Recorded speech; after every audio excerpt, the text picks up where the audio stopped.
सम्पूर्णमा नमस्कार। म विभिन्न बहुमुखी क्याम्पसको विज्ञान संकायतर्फ कक्षा 12मा अध्ययनरत छात्रा म कृपा काफले शब्द संसारको सिजन 2 एपिसोड 2 मा भविष्य तिमी तयार छौ नि कविता शीर्षक वाचन गर्न गइरहेकी छु। भविष्य तिमी तयार छौ नि? एउटा राम्रो मान्छे बन्ने सपना सहित सपनाको चौतारीमा उभिएकी म किशोरी, जिन्दगीका गणितका जोड घटाउ गर्दैछु, जिन्दगीका वर्णमालाका क ख का रेखा कोर्दैछु। भविष्य तिमी तयार छौ नि मैले कोरेका रेखाहरू समात्न? तयार छौ नि मैले कोरेका जिन्दगीका ज्यामितिका धर्साहरू पक्रन? तयार छौ नि मलाई एउटा सामान्य र असल मान्छे बनाउन? मलाई एउटा सामान्य र असल मान्छे बनाउन? समयको यो पूर्वार्धमा म आफैमा म हुन खोज्दैछु। समयको यो पूर्वार्धमा म आफैमा म हुन खोज्दैछु।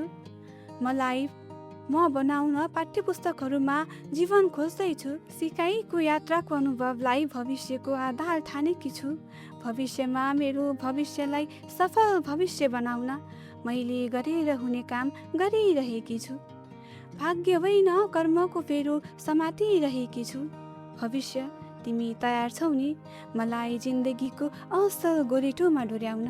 मलाई जिन्दगीको असल गोरेटोमा डोर्याउन? मैले गर्न पर्ने गरिरहेकी छु, सिक्न पर्ने सिकिरहेकी छु, बोल्न पर्ने बोलिरहेकी छु, जिन्दगीका बाटाहरू बनाइरहेकी छु।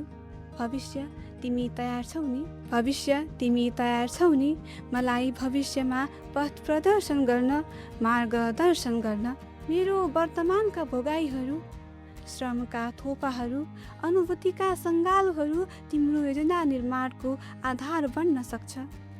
भविष्य तिमी तयार छौ नि मलाई म भित्रको मान्छे बनाउन? भविष्य तिमी तयार छौ नि मेरा जीवनका गोरेटोका रेखाहरू कोर्न? हो, म वर्तमानमा भविष्य खोजिरहेकी छु। तिमी मेरो वर्तमान निहालिरहेका छौ। जब जीवन यात्रामा हाम्रो भेट हुनेछ, तिमी तयार छौ नि म भित्रको मान्छे निकालेर मलाई म बनाउन? तिमी तयार छौ नि मलाई सबैभन्दा पहिला एउटा असल मान्छे बनाउन? मलाई सबैभन्दा पहिला एउटा सामान्य मान्छे बनाउन? अस्तु, धन्यवाद।